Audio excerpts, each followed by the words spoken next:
हाय friends, मैं Abhay Kher, career counsellor, inspirational speaker और आपका साथी। फ्रेंड्स, आज हम जिस टॉपिक पर बात करने जा रहे हैं, ये टॉपिक हर इंसान के लिए बहुत ही मौजू है, हर इंसान की लाइफ की ज़रूरत है। और वो क्यों है? क्योंकि आप ऑलरेडी इस चीज़ पर काम कर रहे हैं। आज का हमारा टॉपिक है सफलता के लिए दर्द सहना ज़रूरी है।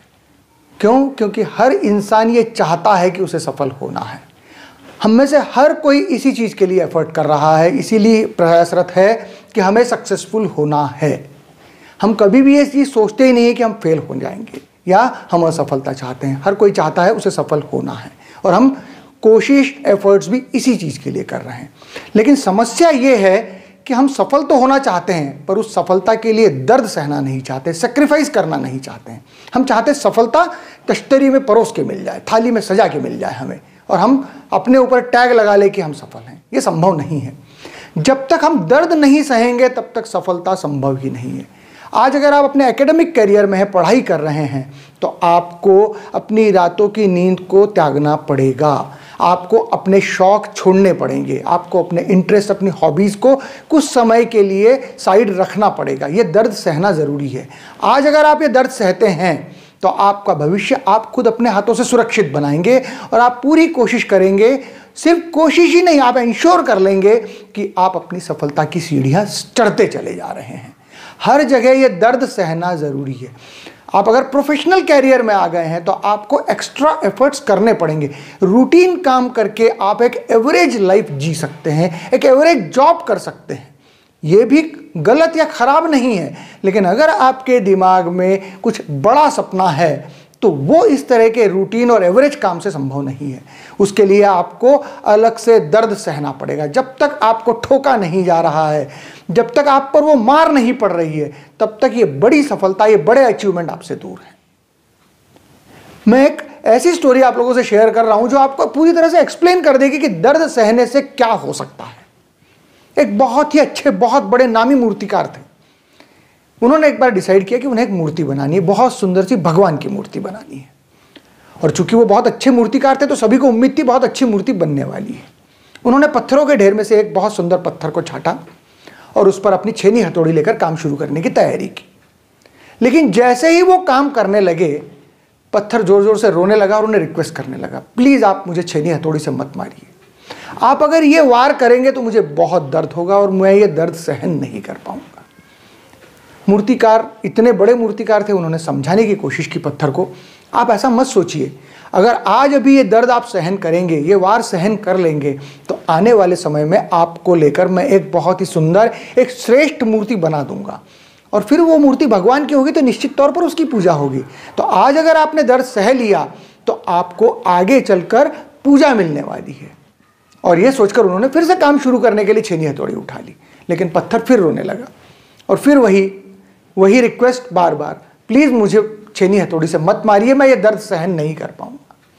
जब ये चीज़ बार बार होती रही और पत्थर बार बार रिक्वेस्ट करता रहा, तो मूर्तिकार ने भी सोचा चलिए ठीक है, मैं इनकी बात मान लेता हूँ। और उन्होंने पत्थर की बात को एक्सेप्ट कर लिया कि ठीक है, मैं आप पे वार नहीं करूँगा।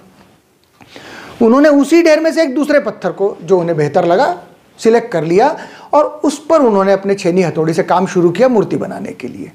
और जैसे कि वो इतने सुंदर, इतने बड़े मूर्तिकार थे, उन्होंने एक बहुत ही खूबसूरत भगवान की मूर्ति बना दी।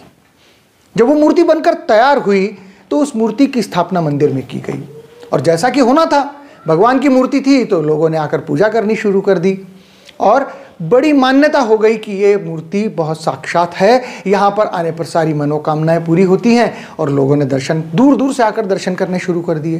तो जिस पत्थर ने दर्द सहा वो भगवान की मूर्ति में कन्वर्ट हुआ और उसकी स्थापना हो गई। अब दूसरा पत्थर, जिसने बार बार रिक्वेस्ट की थी कि मैं दर्द सहन नहीं कर पाऊंगा, उसे उठाकर लाया गया और मंदिर में रख दिया गया। और उसे इसलिए रखा गया कि ताकि उस पर मारकर नारियल फोड़े जा सकें। तो अब उस पत्थर पर जो भी भक्त आते वो अपना नारियल फोड़ते और चढ़ावा चढ़ा देते।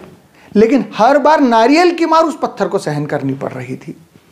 तो उस पत्थर ने एक बार जो दर्द सहन करने से असमर्थता जता दी, मना कर दिया कि मैं दर्द सहन नहीं कर पाऊंगा, उसे जिंदगी भर वो नारियल की मार सहते रहनी पड़ी।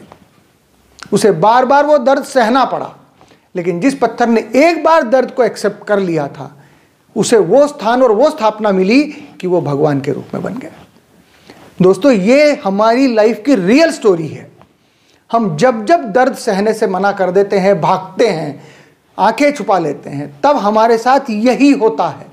आज हम जिस दर्द को मना कर रहे हैं, हम खुद होकर अपने भविष्य के दरवाजे बंद कर लेते हैं। हम सोचते ही नहीं है कि आज अगर हम दर्द सह रहे हैं या सेक्रीफाइस कर रहे हैं, ये आने वाले समय में कितने बड़े फायदे हमारे लिए लेकर आ सकता है। हमें सिर्फ आज की वस्तुस्थिति दिख रही है, करंट सिचुएशन नजर आ रही है, आज मैं दर्द नहीं सह सकता हूं। अगर हम ये सारी चीज़ें आज सह लेंगे, आज सेक्रीफाइस कर देंगे, आज अगर आप स्टूडेंट हैं, अपनी रातों की नींद गंवा के पढ़ाई करेंगे, तो आप उस भविष्य का निर्माण करेंगे जिसका सपना आप बरसों से देखते रहे, आपके पेरेंट्स आपके लिए देखते रहे।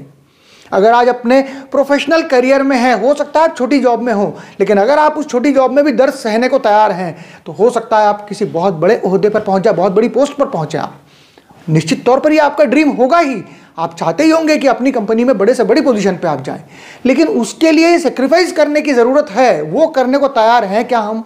अगर हम ये दर्द सहने को तैयार हैं, हम ये सेक्रीफाइस करने को तैयार हैं, तो ये सारी चीज़ें अवश्य मिलेंगी हमें। लेकिन हमेशा ध्यान रखिए, आज का सहा हुआ दर्द, आज का किया हुआ सेक्रीफाइस आपकी लाइफ में हमेशा आपको बहुत ऊंचे स्थान पर लेकर जाने वाला है। Thank you.